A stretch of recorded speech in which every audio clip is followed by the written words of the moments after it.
Time to talk about another weekend of racing over at Keeneland. The spring meet is upon us, and we have a big day on Saturday, April the 13th. 3 graded stakes races in the late pick 5. My good friend Barry Spears, the sniper, is here to join me. We will look at races 7 through 11, 3 graded stakes, and an opportunity for some horses to try to get some last chance Kentucky Derby points in the Lexington. There are a few horses in the race where if they were to win, get the points for the victory, they could put themselves in the field. And then I think 1 or 2 others who would put themselves right on the bubble. And with a few weeks left, a lot of movement.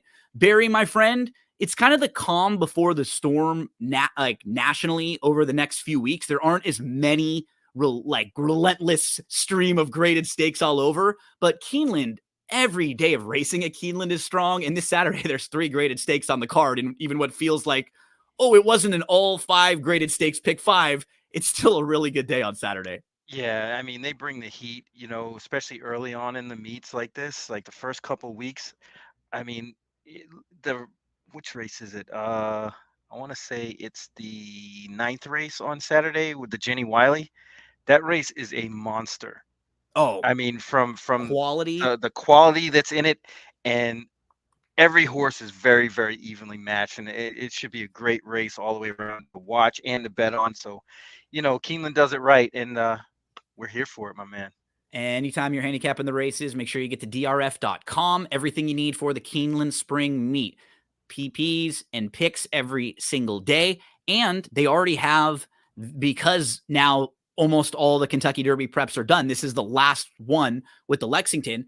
The Kentucky Derby packages are now up and available. So you can purchase these right now. Why do you purchase them early? Well, you get a discount and they have the advanced past performances. So all those horses that are going to be in the Derby, their races are set now, except for the ones that we're talking about. So you can get the PPs, start handicapping them. You can go back over the next few weeks, look at all their races, get done almost with the Derby, and you'll have the past performances there. Then they'll draw the field with the PPs, and you can make some adjustments based on if, horses you like draw the 1 or horses draw a little farther out and speed horses are next to each other. But it's always nice to get ahead because, Barry, that Derby Oaks weekend with those 2 days and all the undercard stakes races, there is a lot of work to be done when the past performances come out. It's nice to get a little bit ahead, and you can maybe go back and look at some of the replays for these horses with a different mindset than when you were just watching and having bet on the race. Maybe looking on the horse that you bet on, right?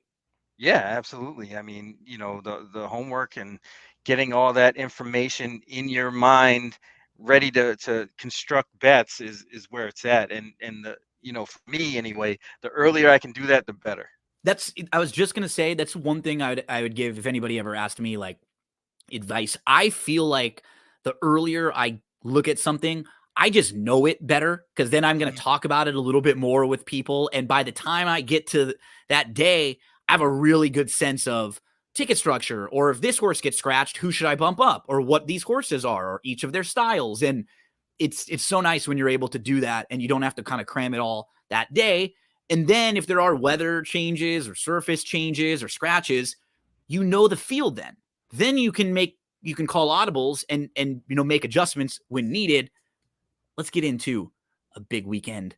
We have 5 races to discuss, 3 of them graded stakes races in a late pick 5 at Keeneland. That starts with the Giants Causeway, Barry. This race is such a challenging race to handicap.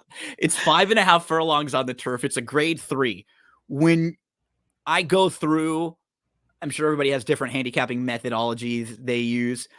I'm going through and I make little notes. I write all my notes down, and then I kind of mark horses that I'll maybe be using. I'll definitely be using question marks for horses that could be on the outside.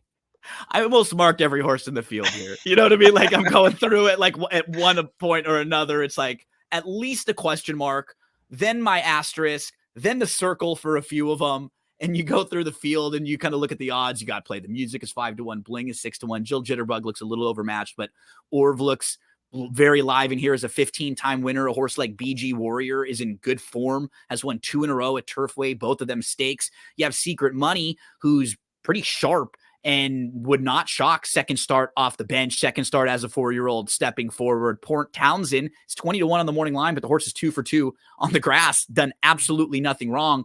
There was a point last year after the Smart and Fancy when she earned that 102 Beyer speed figure where Roses for Deborah was probably the Breeders' Cup Turf Sprint favorite. Yep. And then she threw in kind of a clunker in the Turf Monster, which was a weird track. It was yielding that day. Her price went up a little bit in the Turf Sprint. And those are races you can easily eliminate. She's certainly capable of monster races. Kissed by Fire is only 10-1. A horse that won 3 in a row on the grass. I mean, this is Elm Drive to the outside is only 7-2. And then Love Reigns also has incredible talent when she shows up with a big effort. This is a really, really difficult race to kick off the late pick 5. And man, so many ways where we can go. Talk to us about who are some of the horses that made your radar. Yeah, man, this is a doozy. I mean, this is like I was talking about the Jenny Wiley. This one is just as tough, Yep. if not tougher, because The 5.5. Right. We don't really get a whole lot of these high quality races at 5.5 on the turf. And when we do, it's usually good horses that show up because this is their lane. Roses for Deborah is kind of strange. And you'll see like the horse came back twice off a layoff in very low kind of low level races. They were optional claimer 40,000, and I was kind of surprised that this horse shows up here because this is a super tough race. It is, and it tends to give me the idea that this horse probably won't run that well in the spot like this, even though she probably will be favored. I don't have her in my top few either. I don't either. I think she's in a tough spot just for the race coming off this layoff. And yeah, she hasn't run since November. And the price that she's going to likely be just for the connections, right? So her price at the opportunity off the layoff against a pretty tough field here too. Like it's not necessarily a bunch of monsters. It's just solid horses here. And there's 8 or 9 other of them that we mentioned that are all not absurd in this race. And the races that she was winning before, I do think she was like a little better than some of those horses, right? There were a couple small fields where she did sort of tower over them. Some perfect trips in there. And it is worth mentioning that we're recording this on Thursday. It has been raining a lot of the week this week, but it's supposed to stop now leading into Saturday and not be as much like Friday into Saturday. The turf course will probably not be a firm turf course. So it'll have, not exactly sure beyond that, how soft or wet or whatever, but just something to keep in mind for some of these horses, maybe a few that will scratch or maybe a couple others that you may want to upgrade if they like a little off in the turf. But I did want to mention the 4. This is a horse who's kind of interesting. Yes, I like the 4 here. Actually. Yeah. Overall, just a horse that likes to win. This is an Illinois bred who's a 15-time winner. And if you just dive into her recent form, she was sprinting, she's done a little bit of everything, but sprinting on the turf, she's been good. She was actually in this race last year. She was only 4-1 against Twilight Gleaming. She was a little fractious before, and she just didn't fire, Now, this year, when we're looking at some of her races, she won a couple races in a row. I mean, she beat a horse at Keeneland at the end of last year going longer named Sweet Danny Girl, who's a nice filly. Mm-hmm. She's a mare now. We've seen this horse in stakes races. She's run at Gulfstream and Churchill and all over the place, and she's super quality. And then recently, she's run into 2 horses, Barry, that are in very good form. One of them, we know, Delahaye. We talked about when Delahaye won recently. This is a horse who has won 3 in a row, has only been defeated a neck 1 time, is a super nice filly for Chad Brown and now a stakes winner. And so that was the horse who recently beat the number 4, Urv. And prior to that, at 5.5, she finished second behind a nice horse named Overcharged, who has won 4 in a row for the monster Shane Wilson barn. Shout out to the Wilsons. That barn had been, tearing things up at Louisiana Downs for years. And for the first time, really, they were able to show that success at fairgrounds and they dominated. And Guerrero had a fantastic meet. And this was one of those types of horses where they had this horse win 4 stakes races at the meet at Fairgrounds, 2 on the grass, 2 on the turf. Look at the numbers Overcharged earned in the last 2 races. A 113 Beyer speed figure and a 102. So this race had 3 next out winners also. So I'm just looking at a horse who now is cutting back. So we'll get from a mile and a 16th. We've seen the horse at 5.5 run really well. I think at a price for these connections that aren't the top tier connections as far as known nationally and connections that get bet, I think this horse will be in that 6-1 range because there's probably going to be a bunch of horses in here that are that price. Yeah, I'm a pattern kind of person, and just to add to the appeal of Ouvre, I like the fact that last year she came into this race off of that Mardi Gras effort.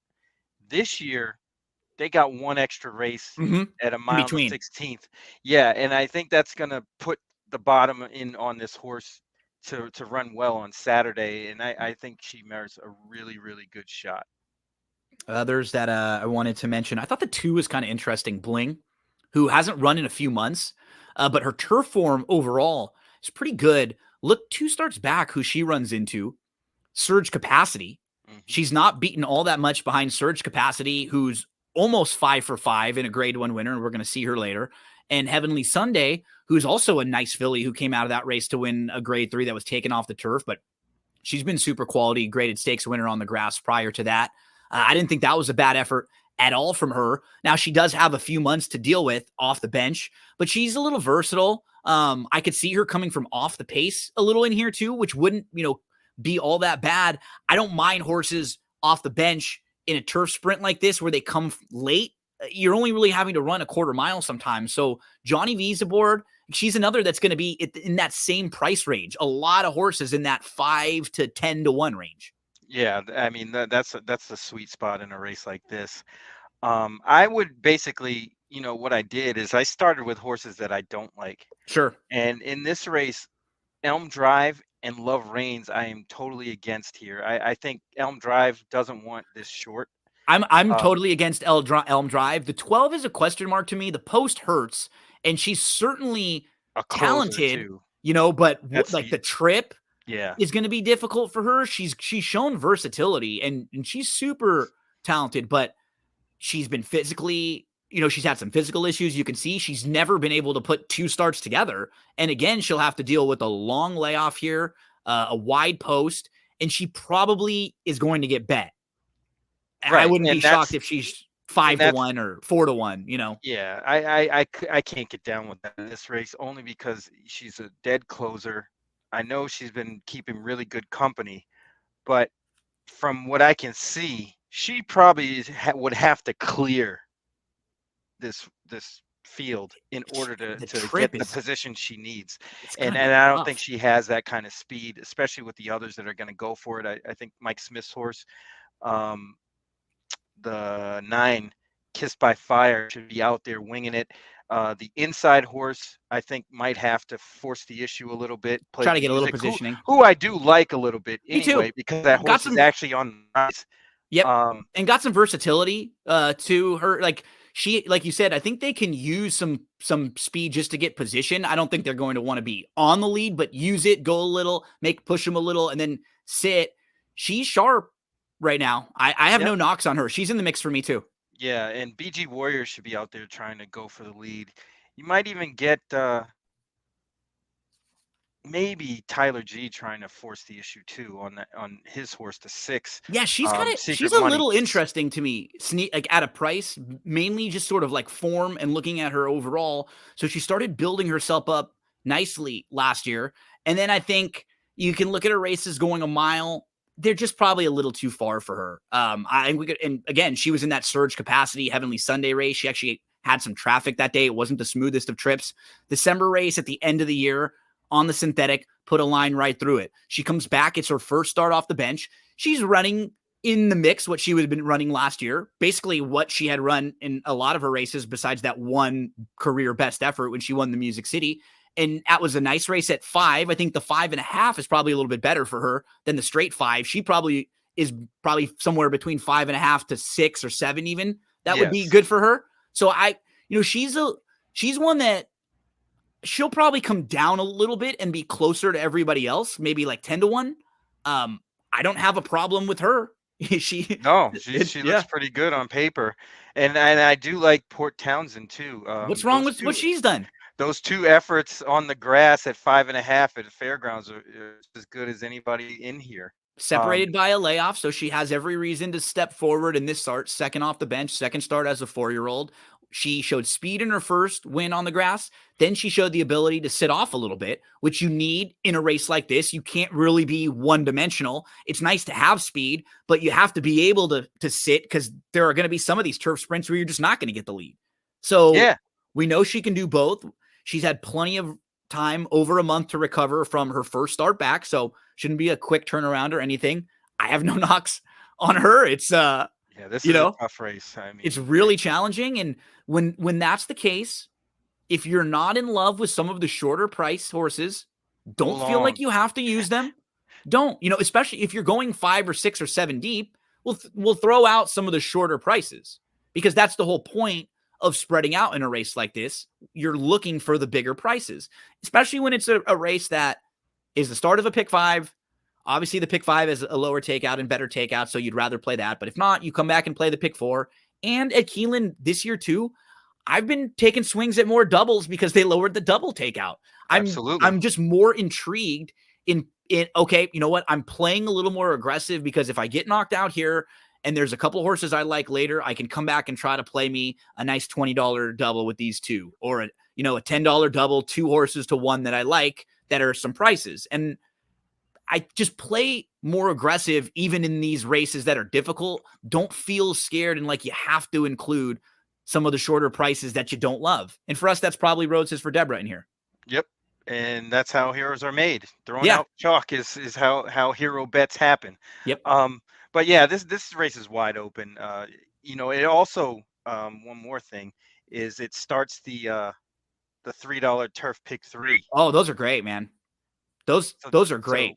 Yeah, those are really excellent, and this race starts it off. So, I mean, it's races 7, 9, and 11, and I think it might be worth as a supplemental bet. That's a great point. We're going to talk about all those races right here and right now too. So we'll help you out a little, try to lead you in the right direction for some of those.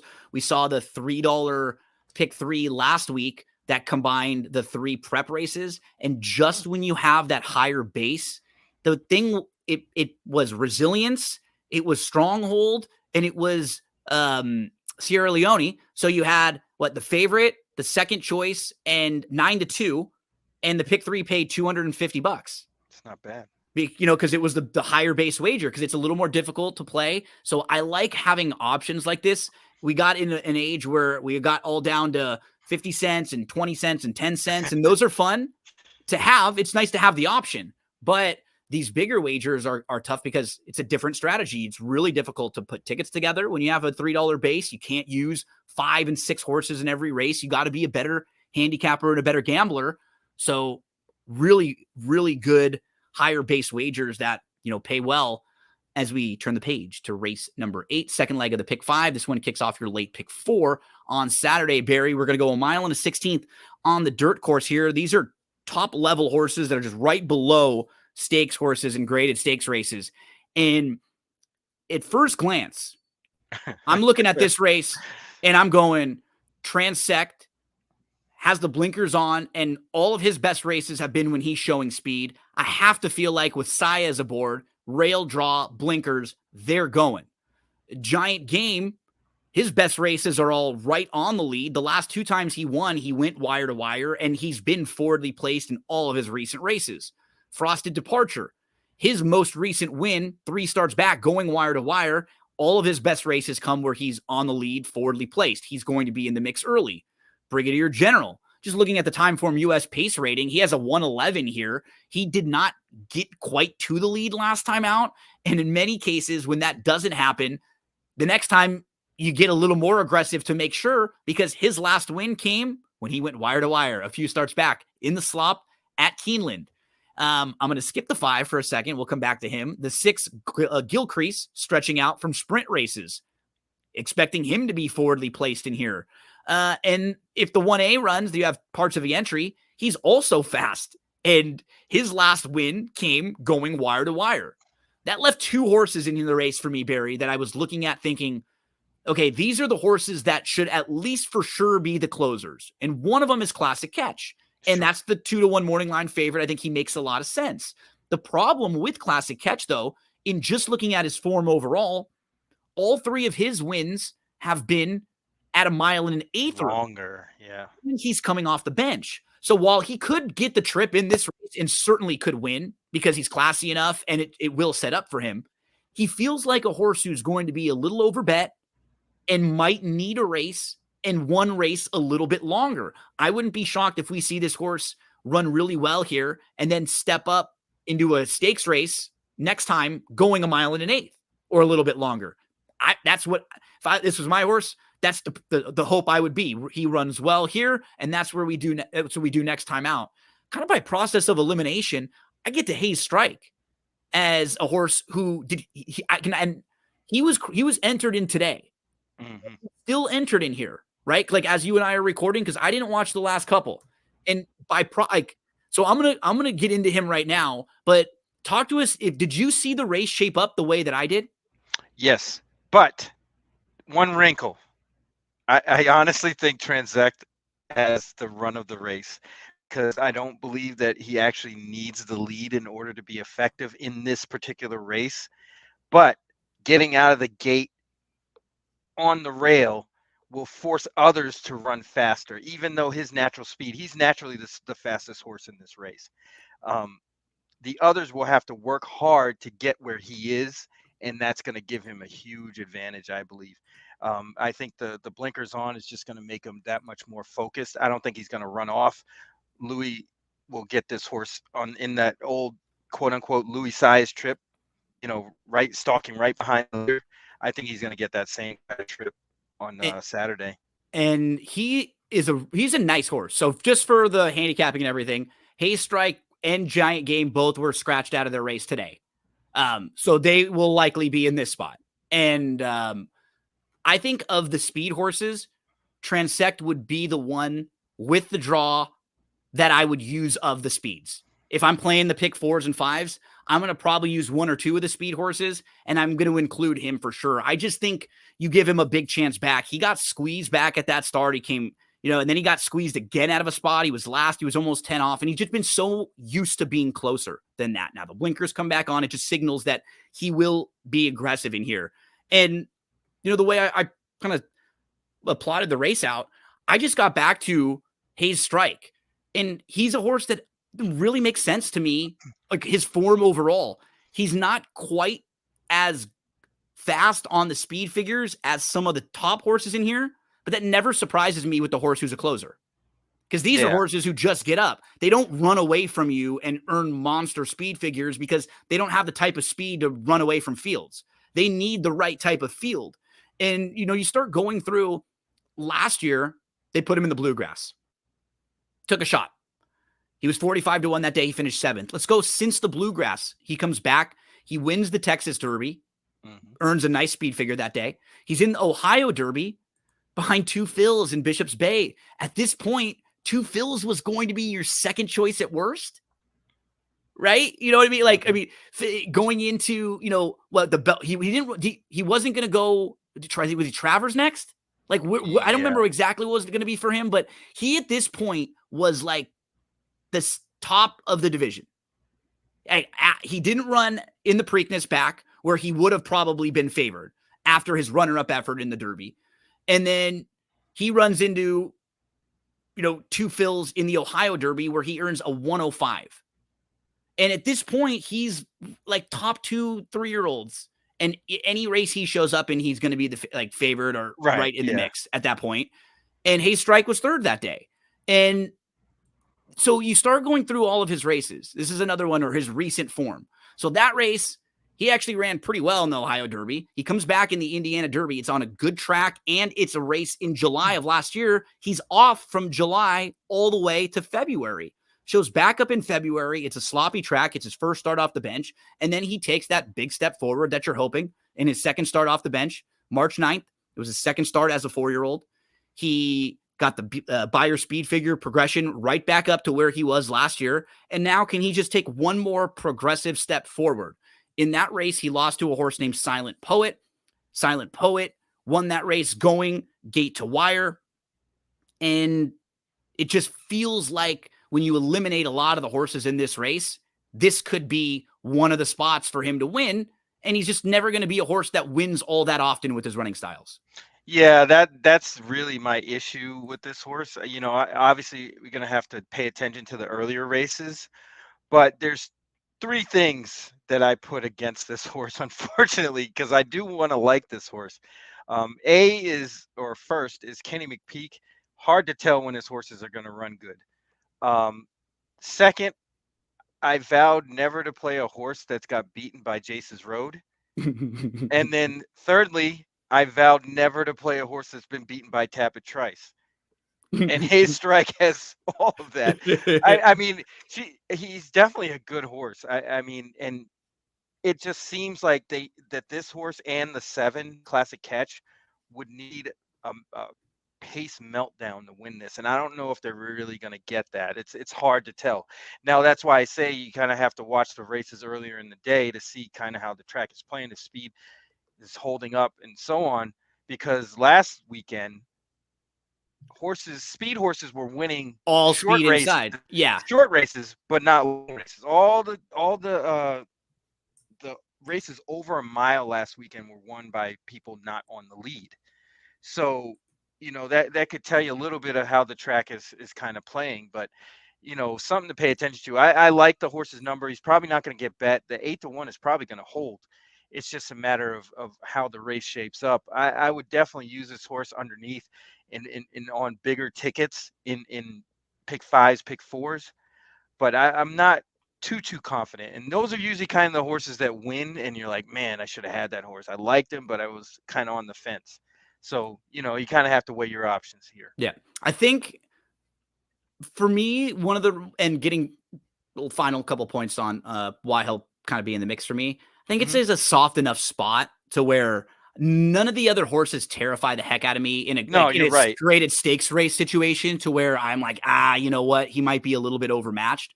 So it's like, so his opponents in here, none of them actually got a class edge. On some of them, he does, right? When you look at like some of the company that he's faced, even way back when he's running against 2 Phils early in his career and Instant Coffee, you know, and Jace's Road, who you pointed out, and horses that were supposed to be really good and never kind of ended up panning out all the way through. But in the set, like those are the horses to me that get the trip. And I would agree with you. Of the others, I thought it would either be the 1, the 6. He's lightly raced enough to where I can see him sitting a little bit here and maybe not getting completely caught up. He is exiting some fast races. For some of these horses, though, it'll just come down to trip, because if he gets caught up with 3 or 4 other horses and he's stretching out and he hasn't been going this long lately, I don't know if he's going to last. He's lightly raced. He's kind of interesting. I think that's what made this race difficult, because it was more that I don't like a lot of these horses in this spot, than it was I loved many of them. Right. I really do like the 5, and I think the 7, just from like, can he just be the best horse in here and maybe get into the right trip? But he feels like he's going to be really overbet in this race. Yeah, I would think he's going to be below 2-1. I'm always surprised when I see horses like this, because it doesn't never shock me if anybody uses a horse like this in a pick 4 or pick 5. But when these horses are like even money, I'm like scratching my head, like, who's going up and betting to win even money on this horse? And they keep getting lower, because I would never tell a person, if you like this horse, don't use them in any way, shape, or form. But I would tell every person, don't bet this horse to win at the price that he will be, with the trip that he could get, with the connections. Like, all of those make him just shorter than what his chances of winning this race are, even though he's probably the most likely winner of the race. Right. So it's counterintuitive, and that's where people kind of, they're like, oh, this guy should be the best horse and he should win. And you and I know that's not always the case. The best horse doesn't always win. Yep. Race 8 at Keeneland, kickoff leg of your late pick 4. Let's move to the grade 1 Jenny Wiley. This one, Another very challenging race, as Barry, you pointed out when we started talking, going through the field inside, outside. You have Walkathon, who has won a grade 3 2 starts back, just missed in another graded stakes, and shown completely different tactics in those 2 races, which is like really impressive to see.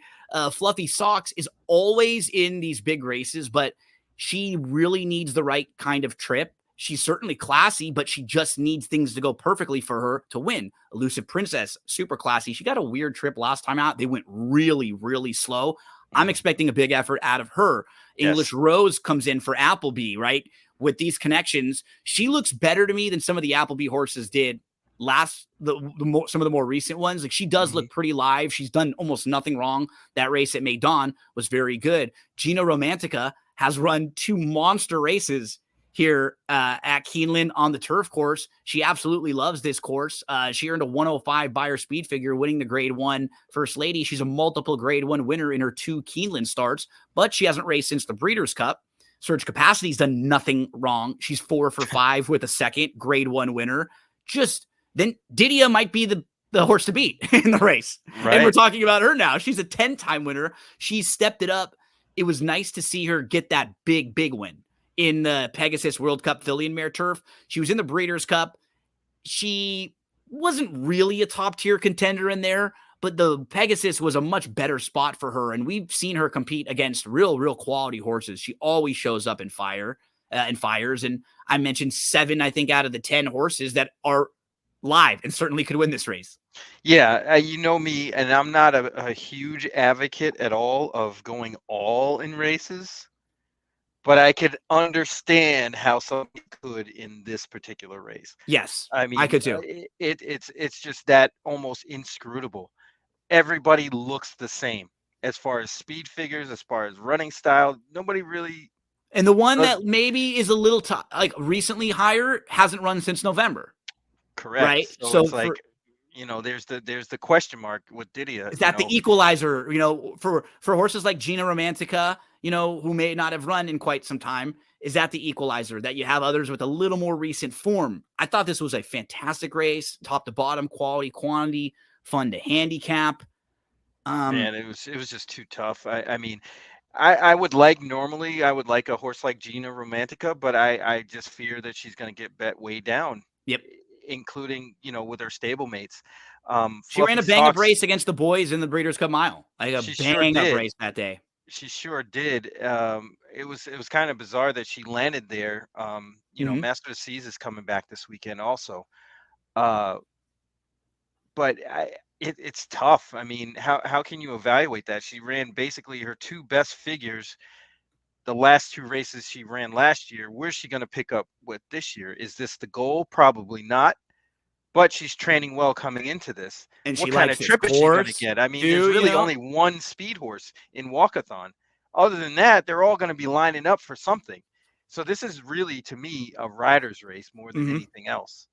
The one that I'll definitely be using, because I think they will be more aggressive with her than last time, and she will very much be upgraded if there's some give in this turf. And that's the 3, Elusive Princess, who Yeah. we talked about at Tampa last time out, and she let's pull this one up, because Yeah, that was a really slow race, like early. yeah, she got bumped because I liked Sparkle Blue that day, but I didn't think Sparkle Blue was going to be on the lead. And I think there was a scratch or two. So there was no speed in there at all, that like it looked on paper. And we're watching Elusive Princess in this race. She was the 7. Yeah. 7. Yeah. So she, on paper, it looked like she was probably going to be one of the more naturally that could just show some speed, because there wasn't much in here. Right. Everybody else was not going for the lead. Well, they're going slow when Fluffy Socks is that close. It's right there, yeah. Right? So there should have told you. And she was behind Fluffy Socks. And I just don't think she will be in this type of race. Like, I don't think that will be the trip they want from her again. She's drawn more to the inside.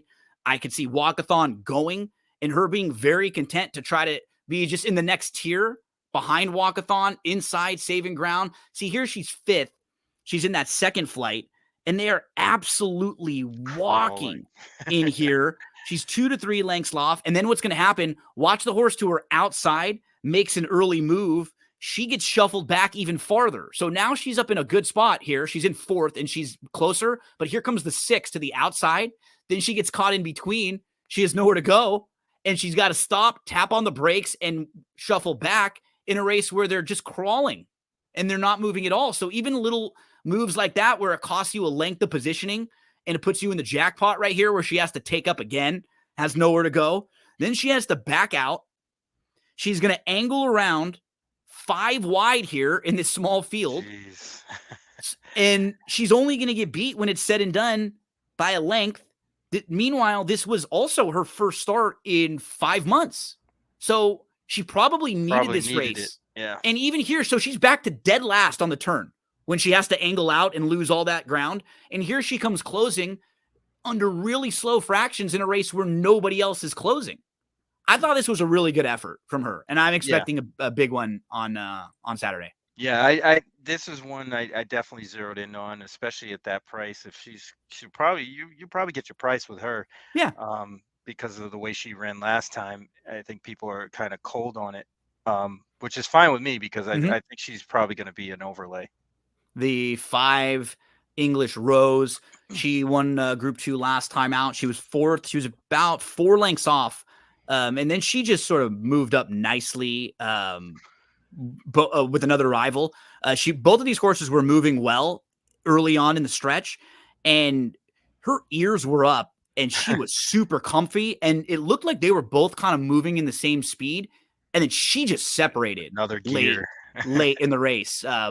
I think this filly's got some real ability here. I mean, looking at her form, it won't be a surprise, and she'll probably vie for favoritism in this race. I was gonna say it wouldn't surprise me if that horse goes off favored. Me neither. No. And what's it called? Gina Romanica, pretty close. Choice. Yeah. Like 1-2. Yeah, wouldn't shock me at all. I mean, it's just really tough to knock her overall form. The race visually was good. On paper, they look good. Ratings. I mean, Didia at third choice here looks fantastic. Exactly. There were nothing to knock. She's so versatile. I was shocked to see her on the lead last time. I thought it was a great ride, though, to do that. When you just felt like she was the best horse in there. I mean, Ruby Nell is pretty quick, and when that's what I was going to say. I think they wanted to surprise Ruby Nell and get out in front of her, and it worked. But she does very well rating close to the pace, and I obviously she's 10. She's cool, man. Lifetime. Jeez, she's cool. I got her in a fantasy league. I like this mare quite a bit. So let's go, Didia. Hope you can have a great start to your year. I think she's right in the mix with the top contenders. Like horse to be. Just look at from a speed figure standpoint, and we talk about them, and they're nice to use as a measuring stick and stuff. They're not end all be all, but what is nice for her, she's just so consistent with her string of speed figures, right? That's what I like is me too. You know what you're gonna get. Always shows up and runs that same race. And even in the Breeders' Cup, speed figure wise, she ran the same race, right? Her career best race. She was just facing some really tough horses that day. She had a tough trip and a tough post too. So she finished a few lengths behind in a really highly regarded race. I have no knocks overall on this mare. She's really cool. She's tough. And even the outside horse, the 10. Yep.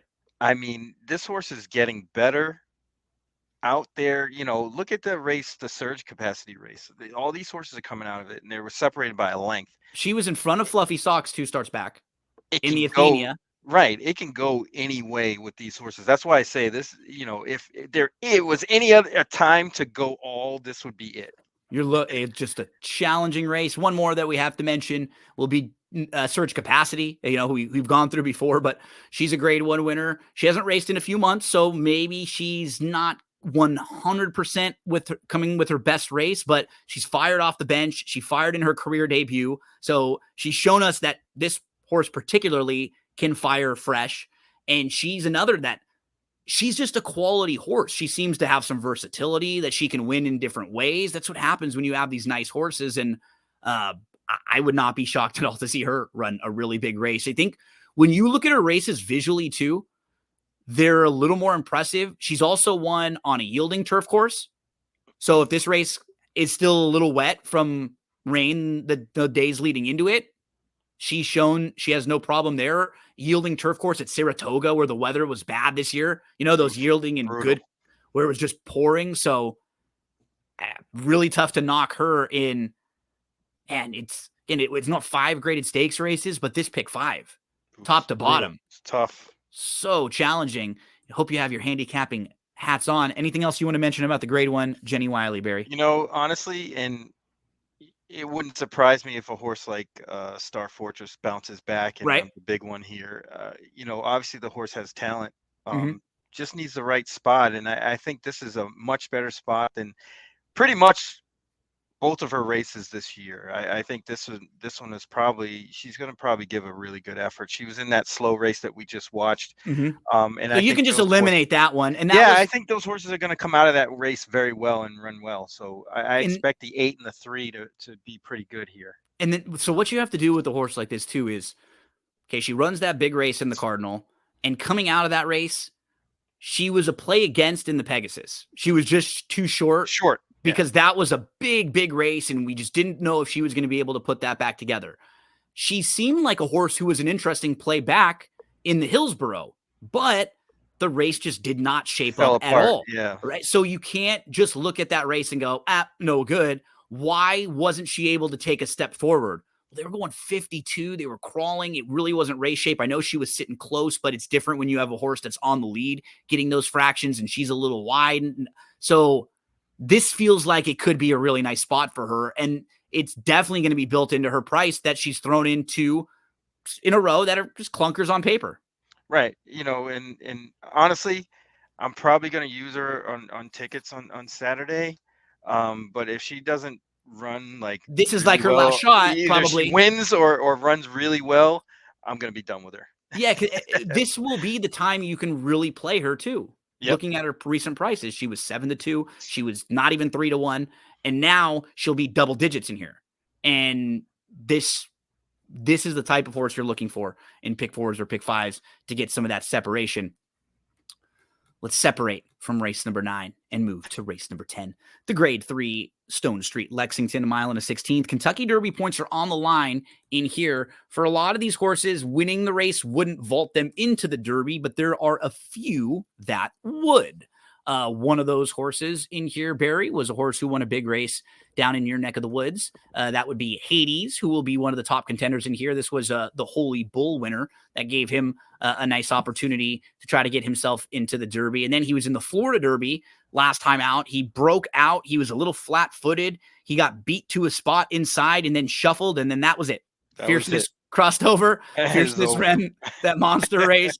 And that was that. But with the blinkers coming back on, you have to expect the intent for him is to go, hey, win or lose, what was good for us? What worked out the best? 2 races in a row where we earned a 90 buyer speed figure and we went gate to wire. Let's try to do that again. So I feel like just from a starting point and how the race shapes up and some of the major contenders, that might be the plan for him. Others that make a lot of sense. You obviously have from the inside, the number 2, the Wine Steward, who's a grade 1 placed 3-year-old making his 3-year-old debut. This horse was going to be, I think we liked him in the Breeders' Cup, right? And then he scratched. I know. I think we were talking about it. I'm pretty sure we both did. Yeah. And then he scratched. So he would have been a major player in there. And even kind of looking back at how the races have played out since then, El Grande O is a pretty tough horse. Yeah, this horse always shows up, and he just got hurt, I think, or they found out that he had a little bit of an injury. Foot, I believe. But he really shows up well. So that race has come back and looked even stronger. But for a horse who's 5-2, this is a long layoff. We're talking about 6 months now, right? You missed all of October, November, December, January, February, March, and now we're into April. And so for a horse who will be one of the top betting choices, he's certainly classy. Certainly if he showed up with one of his better efforts, it will probably beat this group or put him right there. But that will be a lot to ask in what he does face a couple other nice horses here. Yeah, there's a lot of nice horses in this race. The one thing that's not in his favor, and same thing with Hades, is there is a lot of speed in here, I think. I agree. And I think that's going to be their ultimate demise because the Wine Steward, he had one race going a mile and a 16th at Keeneland, no less, but will probably have to be forwardly placed here to kind of get out in front of the nonsense. Hades will have to do the same thing, and I'm not really convinced Hades is all that fast. Lucky Jeremy might be the fastest horse, but has an incredibly tough post. Secret Chat's coming out of sprint races into Yep. this and will add to the pace. Yep. So, with all that being said, there's only two horses that I zeroed in on, and the first is Encino, and the second is Liberal Arts. I I can got 8, predict 9 as my top two. It's that's just right it. next to each other. You And know, I think, it yeah, almost looks set up for them to one of those two to win. yep. For Encino, what's so nice about him too, and you look at his 3 starts, they're all on the synthetic, but it was just because he was over at Turfway. And keep in mind, the purse structure and the races at Turfway have gotten Big money. way better over the last couple years. They're really strong. He's in 3 races run basically 3 completely different races and run really well in And all two 3 of them. wins, And right? 2 Yeah. wins, and was beaten a neck in his debut after just completely missing the break and then having to come from 10th and making a big move. And then in the second start is exactly what you see happen a lot of times. They go, hey, we It's got the just best horse better, in here. right? Let's just get aggressive and put this horse on the front end and make sure that early we're there and you got to pass us to beat us. And then they step up into the Battaglia and he wins there. And he beats a horse named Epic Ride and Blue Eye George. And this was a decent field. Epic Ride was a horse who went on and finished 3rd in the Bluegrass following that, earned a 90 buyer speed figure that day at 50-1. So he beats that horse, and he was going to run in the Bluegrass. He was entered, but they end up putting him in this spot. So for Encino, at 5-1 with that versatility, I just completely agree with you that it looked like him and Liberal Arts, who you just eliminate that last race for Liberal Arts. He was more forward than I think Tyler Gaffleone wanted to be that day. It seemed like. And when he kind of took him back, and I'm not going to blame back. it, he took him way back quickly, and it seemed like Liberal Arts wanted to go. I think he was sitting on a big race that day too. It just felt like he was full of horse. He ended up being brought way back. He didn't want that. He's kind of all over the track, but if you're watching him late, he's still kind of running in spots. Yeah. Mm-hmm. It was a strange race, but he certainly ran in spots, showed some ability. He was behind Muth that day. To me, 3rd start off the bench.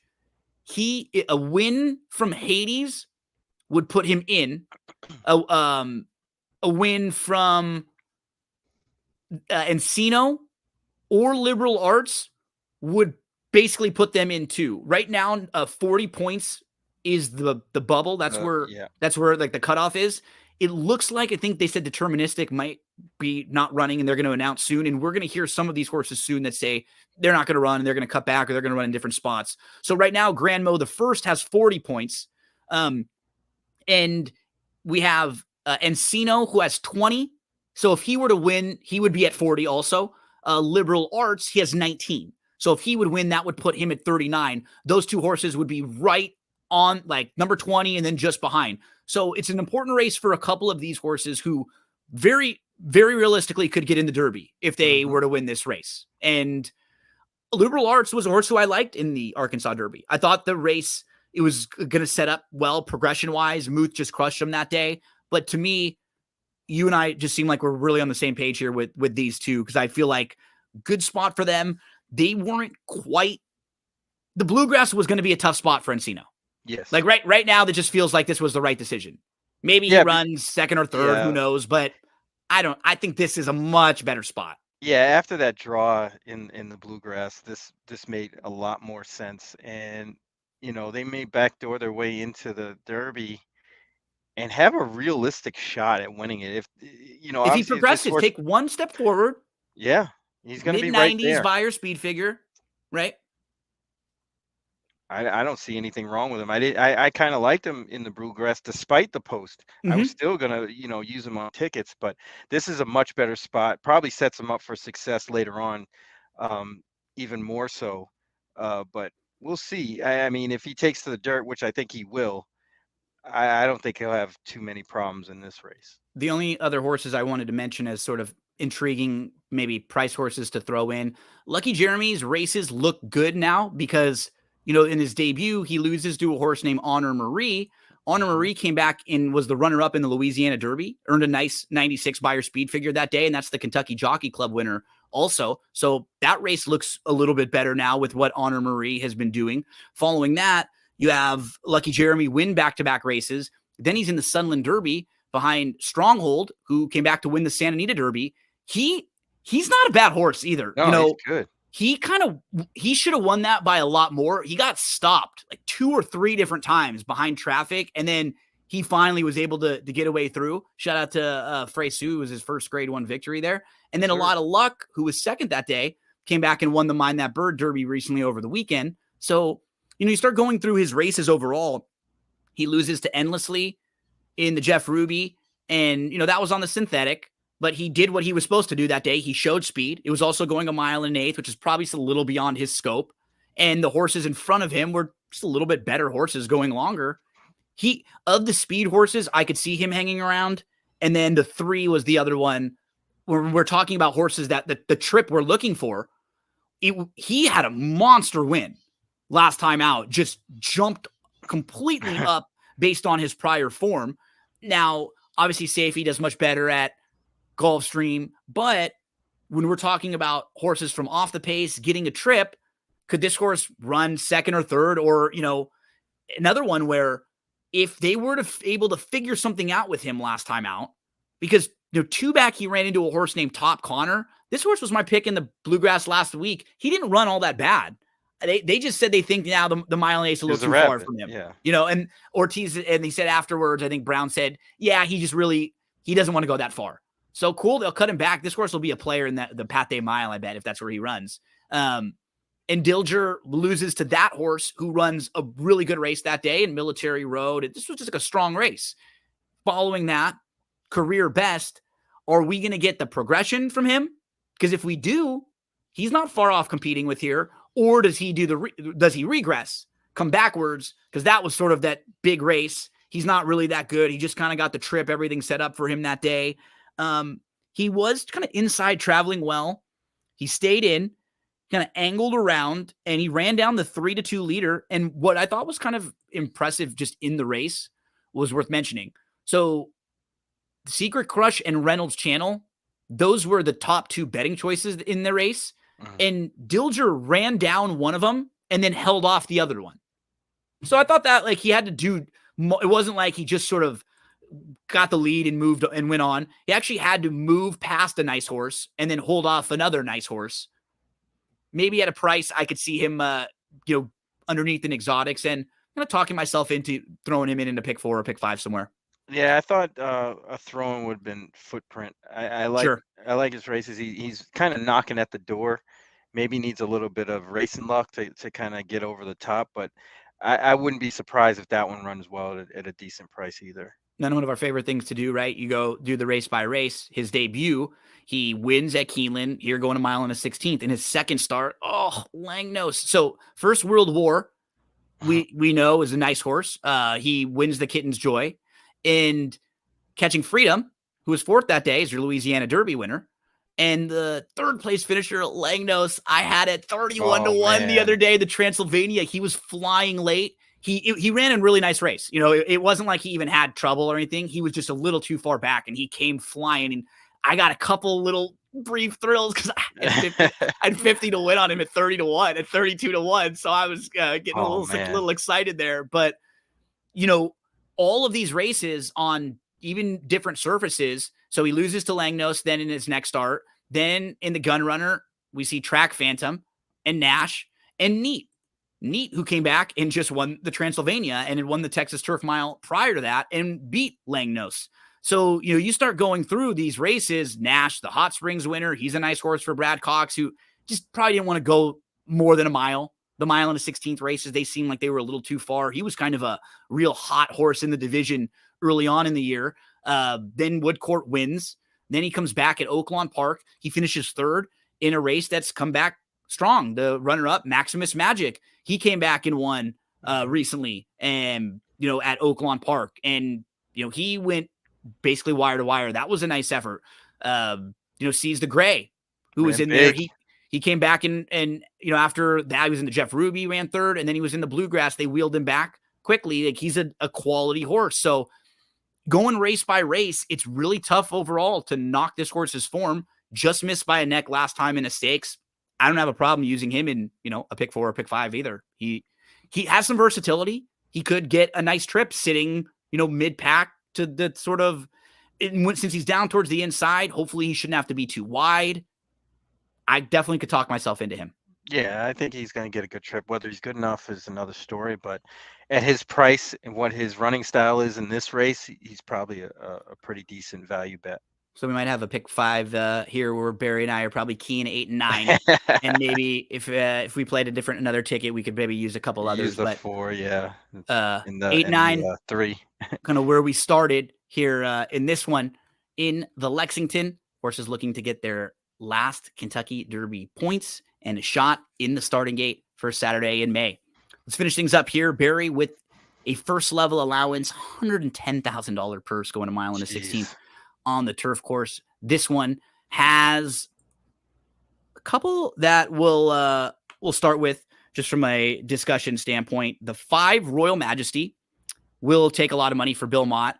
This is a horse who won a maiden special weight, then stepped up. He was in the Colonel Liam with Abrumar and another horse who's gotten me a couple times. Cugino, which is basically the funny thing about this horse is when I'm struggling, and then you have, because I played in the Transylvania, I had Langnos to win, and I had like tickets where I had Langnos and Cugino on the tickets. So I needed one of the two, and they ran second and third. And it's basically like this horse is telling me, see you, Gino. You know what I mean? It's literally what it says to me. So like I'm struggling right now, and then I got to look at this horse beating me, and it's like, see you, Gino, and I'm just nodding my head. Like the horses are actually talking to me right now. That's when you know you're struggling, when they're actually saying stuff like that. The race though was run so slow that day that for a horse like Royal Majesty, he's not going to have, or he has no chance when they're going 50 and change and he's 9th in that field. Abrumar went wire to wire and was able to kind of kick late and have a little bit more. The one from the rail, he threw in a pretty good race last time out at Fairgrounds, and at least with the inside draw with Giroux, you'd imagine they're going to go. They'll probably have to deal with a 3 Incinerator who has a little bit of pace. I'm going through the rest of the field. The 8 would probably be forwardly placed as well. Mm-hmm. And then maybe towards the outside, I could see maybe either the 10 or 11 just from wide draws if they wanted to get over a little more early and not have to be out wide. So I think this will be a pretty honest pace, Barry. Like I think fair. There's a few speeds in here. So with that, there's one sneaky horse that I want to have in a pick 4 or pick 5 to close, which is this 7 Massive, who is just a stone cold closer. But this horse has some ability, and his speed figures are a little light. He ran at Colonial and at Laurel, but this is a fantastic barn who can get horses ready off of long layoffs. This horse has been training on the grass. They're getting Lasix for the first time here. And when you look at who he's faced, although his races don't have crazy Buyer speed figures, he lost to a horse named Talk, who's a nice horse. This horse was not beaten all that much in the Breeders' Cup and had some good races last year.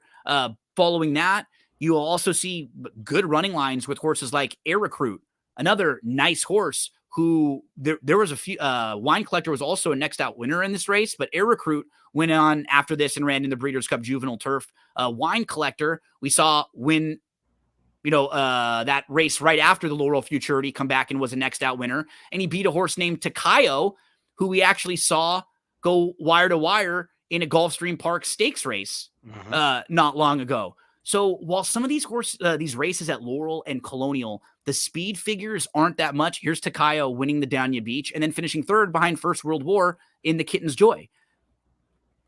I do think if there's a few versions of this race where those speed horses I said go, this horse is going to come flying. And I'm not quite worried about the long layoff with a deep closer like this.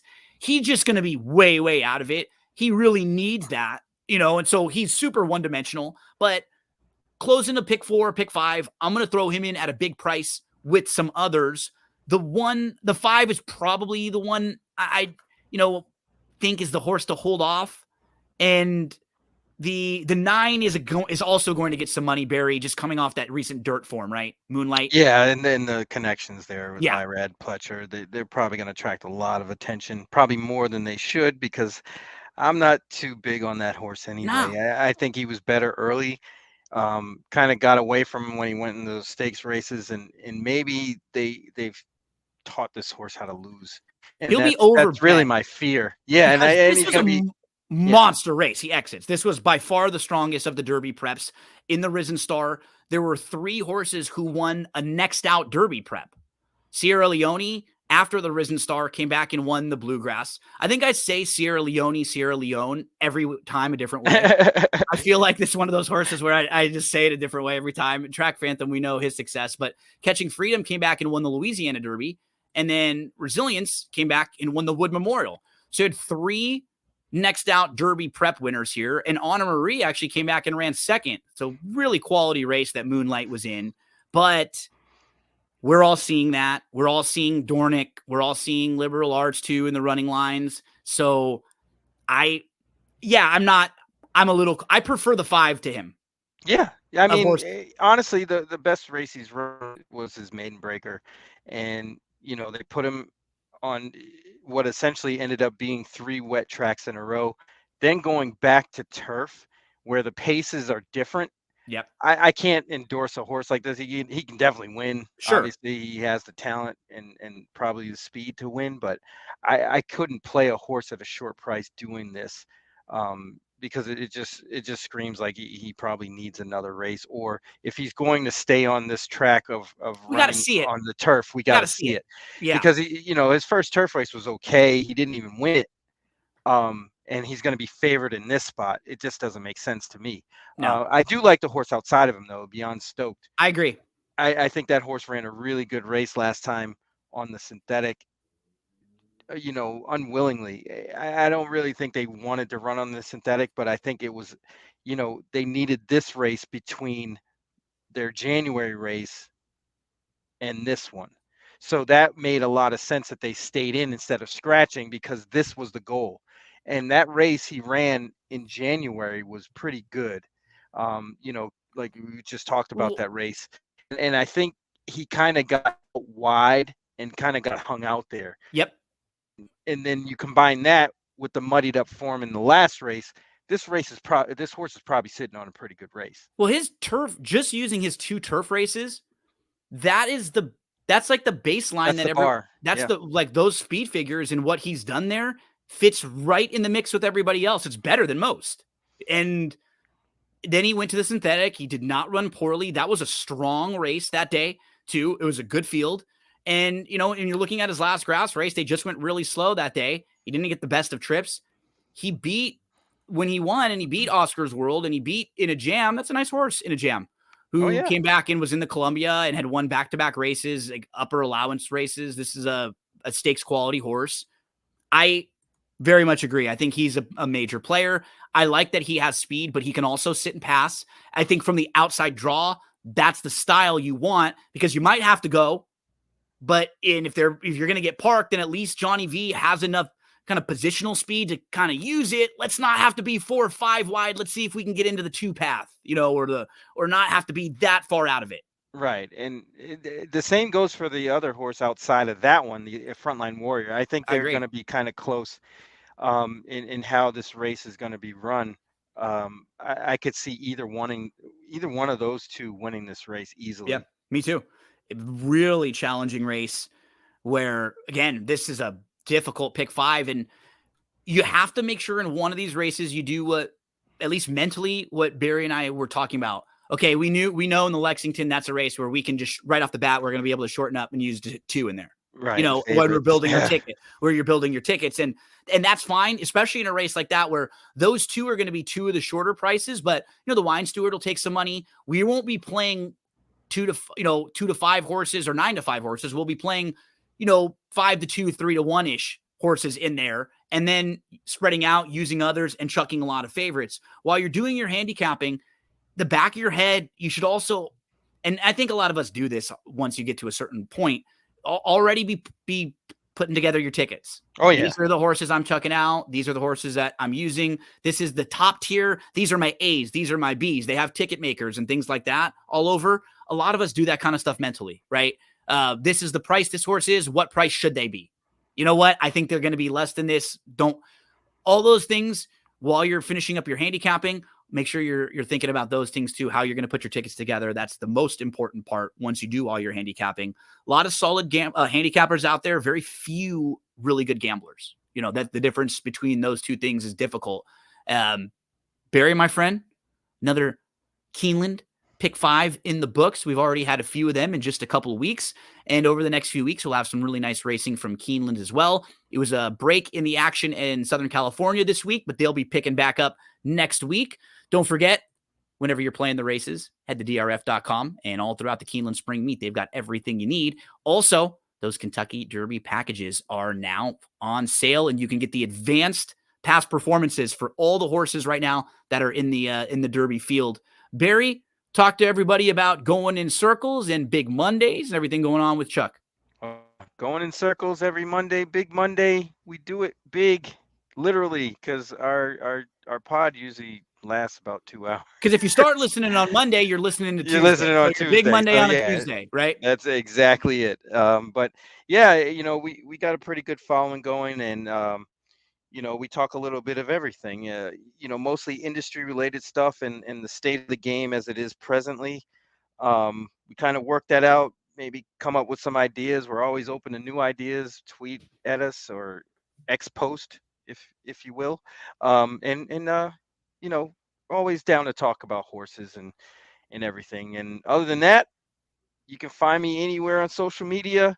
Sometimes I pop up on other podcasts. I'm on here every week, which is great. You Saw know, you on Gino, the it allows me to. with Craig last week Yeah, I too. was with Craig last week and gave out some bad horses, so trying to redeem myself this week.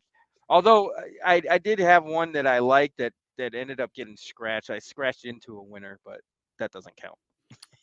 Barry, what counts is the work that you put in and the time you give us each and every week. Thanks so much, buddy. Always one of my favorite parts of the week when you and I get to chop it up here, talk about races, pick each other's brain, and hopefully lead some of you out there to a few winners. All of you watching, listening, thank you so much for hanging out with us each and every week. Barry and I will be back again next week talking more Keeneland. We'll probably do the same thing, probably go through the Saturday late pick 5. We'll look at the card just to make sure there. But these sequences are really nice and really fun. So they're as handicappers, they're great to take a little time and effort. And with not a ton of big stakes other places this weekend, this will be a really big focus on Keeneland weekend, I think. And so these will probably be really big pools, and we'll keep our fingers crossed that the weather won't extend into Saturday so we can get as fast and as close to as even surfaces as possible out there. Barry, buddy, you have a great one. Talk to you again soon, my friend. Thanks so much, everyone. And we'll be back next week talking more horse racing. That's what G Said podcast. And if you're following on social media, it's me, Gino B.